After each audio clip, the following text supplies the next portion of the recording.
यदा यदा हि धर्मस्य ग्लानिर्भवति भारत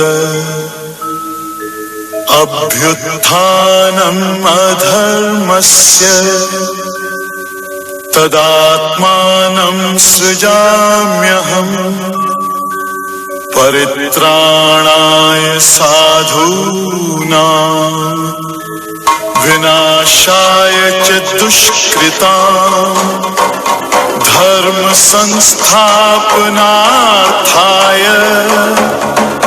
संभवामि युगे युगे।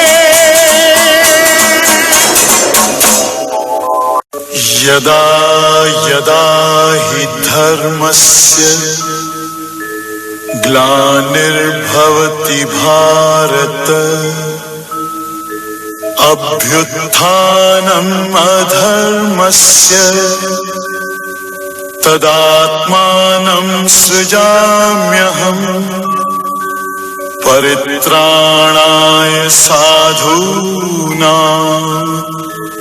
विनाशाय च दुष्कृतां धर्म संस्थापनार्थाय संभवामि युगे युगे। यदा यदा हि धर्मस्य ग्लानिर्भवति भारत अभ्युत्थानम् अधर्मस्य तदात्मानं सृजाम्यहम् परित्राणाय साधूनां विनाशाय च दुष्कृतां धर्म संस्थापनार्थाय संभवामि युगे युगे। यदा यदा हि धर्मस्य ग्लानिर्भवति भारत अभ्युत्थानम् अधर्मस्य तदात्मानं सृजाम्यहम् परित्राणाय साधूनां विनाशाय च दुष्कृतां धर्म संस्थापनार्थाय संभवामि युगे युगे।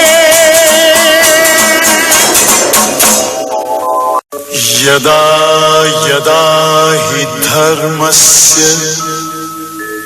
ग्लानिर्भवति भारत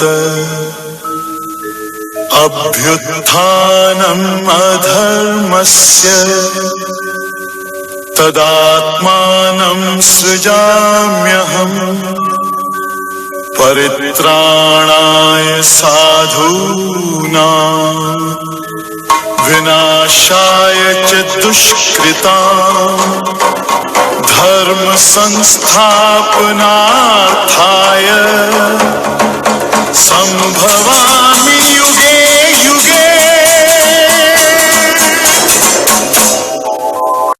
यदा